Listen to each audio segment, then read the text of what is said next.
Charles Meiden, 4.1, laerskool en Goeres. Trek die steep waarin dit om reëls te breek. Ons kinders sê graag vir mekaar, reëls is gemaak om gebreek te word. Dan dink ons dit is baie snaaks, maar eintlik is dit nie heeltemal opwaar nie. Soms moet reëls gebreek word terwyl van vooruitgang of ontwikkeling.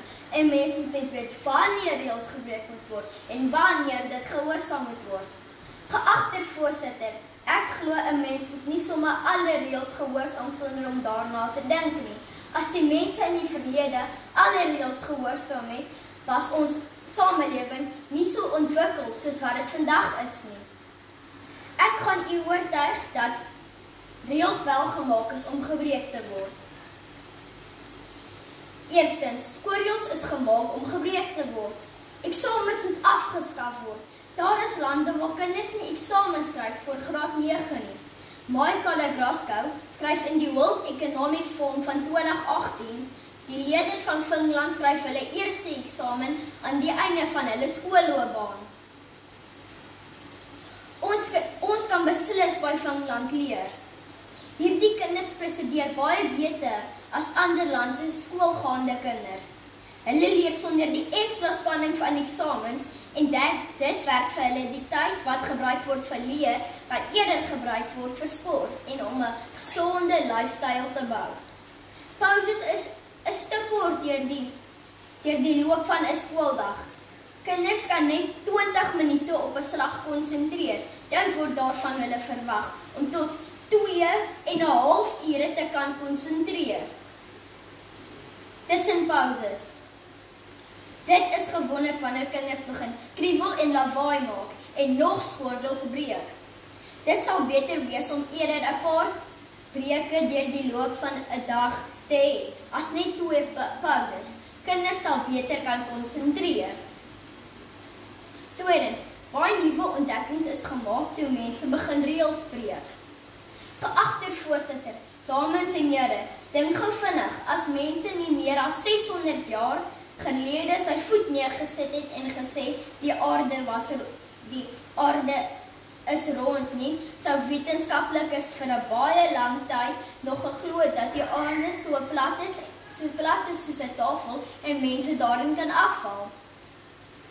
En as Edward Jenner nie amper 400 jaar terug die streep getrek het en begin aan inentings nie, kon baie mense intussen doodgaan, het ons siektes wat vandag kan word. Engelard de Vogage het 'n hele boek in 2020 geskryf oor uitvindings, bladdarkers en ander slimkoppe van Suid-Afrika. Daarin vertel sy van meer as 100 mense wat reëls gebuig of gebreek het en wonderlike uitvindings gedoen het. Dit net watter nuwe ontdekkings kan nog kom as meer mense bestaande reëls breek. Derdens, kinders is nie te jonk om reëls te breek en nuwe dinge uit te vind nie. Mense wat reëls breek is die mense wat oorspronklike idees het en dit doen sonder om hulle te steur aan die mense wat sê dit gaan nie werk nie. Op die webblad in Vertoonland word daar vertel van 10 kinders wat besluit het om reëls te breek en nuwe uitvindings gedoen het wat ons vandag nog gebruik.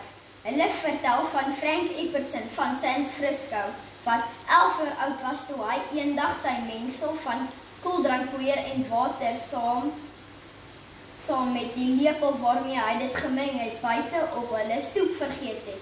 Die volgende oggend was dit gevries en kliphard. En so het die ysie ontstaan. George Nissan, wat was weer 16 jaar oud toe hy by 'n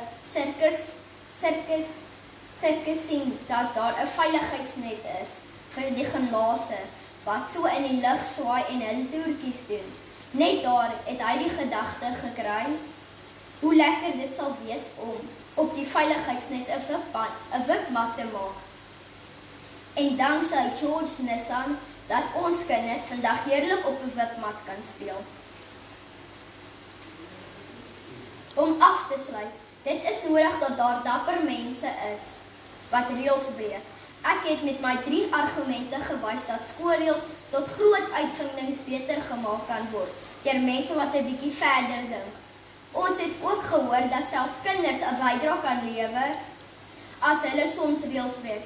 Daarom glo ek, geagte voorsitter en dames en here, dat ek u oortuig het dat reëls gemaak is om gebreek te word.